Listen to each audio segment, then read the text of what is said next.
Assalamualaikum warahmatullahi wabarakatuh. Anak-anak, berjumpa lagi kita dalam pelajaran tematik. Hari ini kita akan belajar tema 2, subtema 1, pembelajaran 1. Marilah sebelum memulai kegiatan belajar, kita berdoa dahulu sehingga apa yang kita cita-citakan, apa yang kita harapkan dapat berjalan dengan baik. Baik anak-anak, bagaimana dengan kabar kalian? Semoga senantiasa diberikan kesehatan ya di rumah. Mari kita mulai belajar hari ini.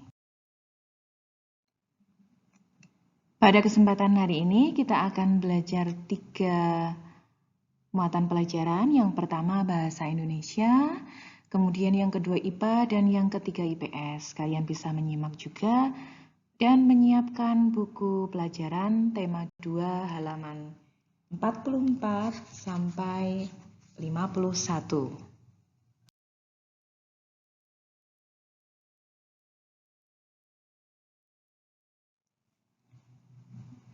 Setelah proklamasi kemerdekaan Indonesia 17 Agustus 1945, seharusnya bangsa Indonesia telah merdeka dan terbebas dari segala bentuk penindasan serta penjajahan.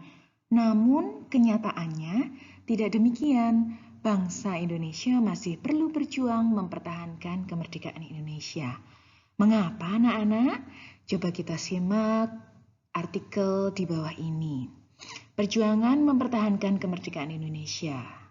Ternyata setelah proklamasi kemerdekaan Indonesia, bangsa Indonesia harus terus berjuang mempertahankan kemerdekaan Indonesia dari gangguan bangsa asing yang datang.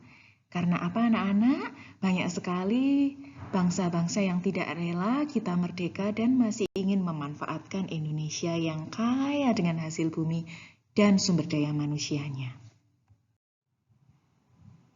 Anak-anak bisa menyimak buku tema 2, subtema 2, halaman 45. Di situ ada bacaan tentang pertempuran Surabaya. Pertempuran Surabaya sendiri terjadi setelah Indonesia merdeka. Jadi, walaupun kita sudah memproklamasikan kemerdekaan pada tanggal 17 Agustus tahun 1945, masih banyak cobaan dan masih banyak perjuangan untuk membuat dan mempertahankan Indonesia supaya merdeka. Apabila bacaan tersebut dibuat peta pikir atau peta pikiran, maka bisa kalian simak peta pikirannya seperti yang tertera pada gambar berikut ini.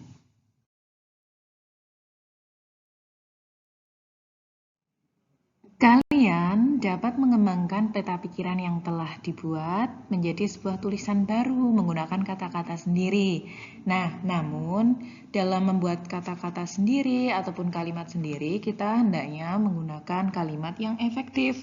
Seperti apa? Silakan disimak ciri-ciri kalimat efektif berikut ini. Berikut ini merupakan contoh kalimat efektif.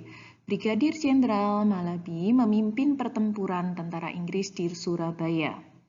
Untuk Brigadir Jenderal Malabi merupakan subjek, memimpin predikat, pertempuran tentara Inggris, objek, dan di Surabaya keterangan.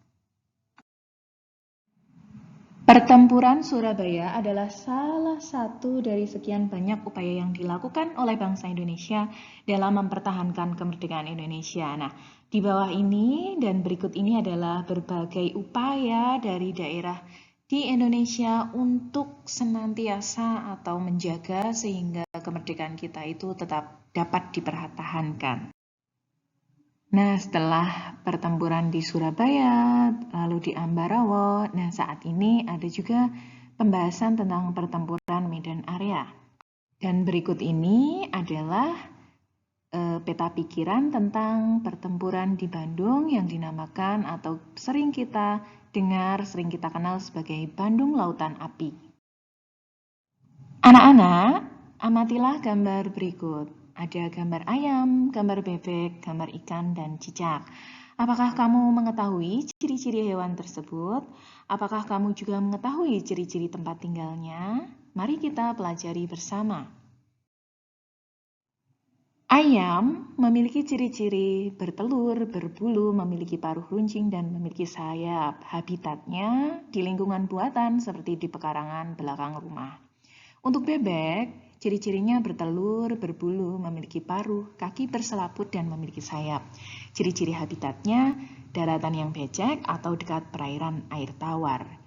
Ikan, ciri-cirinya bernafas dengan insang, memiliki sepasang sirip, tubuhnya ditutupi sisik, berkembang biak dengan ovipar atau bisa juga ovovivipar.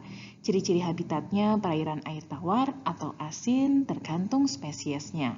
Dan yang terakhir cicak, memiliki perekat pada telapak kakinya, ekor bisa putus ketika terancam, memiliki 4 kaki dan bertelur. Ciri-ciri habitat hidup di permukaan vertikal seperti tembok dan horizontal seperti atap rumah. Nah, setiap hewan memiliki ciri-ciri dan habitatnya sendiri-sendiri. Anak-anak bisa memperhatikan hewan-hewan yang ada di lingkungan anak-anak. Demikianlah anak-anak yang kita pelajari hari ini. Semoga bermanfaat. Kita sudah belajar tentang Bahasa Indonesia, kalimat efektif, IPS tentang bagaimana perjuangan bangsa Indonesia mempertahankan kemerdekaan Indonesia, dan yang terakhir IPA tentang ciri-ciri hewan yang ada di sekitar kita. Selamat belajar. Mari kita akhiri dengan berdoa di tempat masing-masing, dan selamat belajar. Assalamualaikum warahmatullahi wabarakatuh.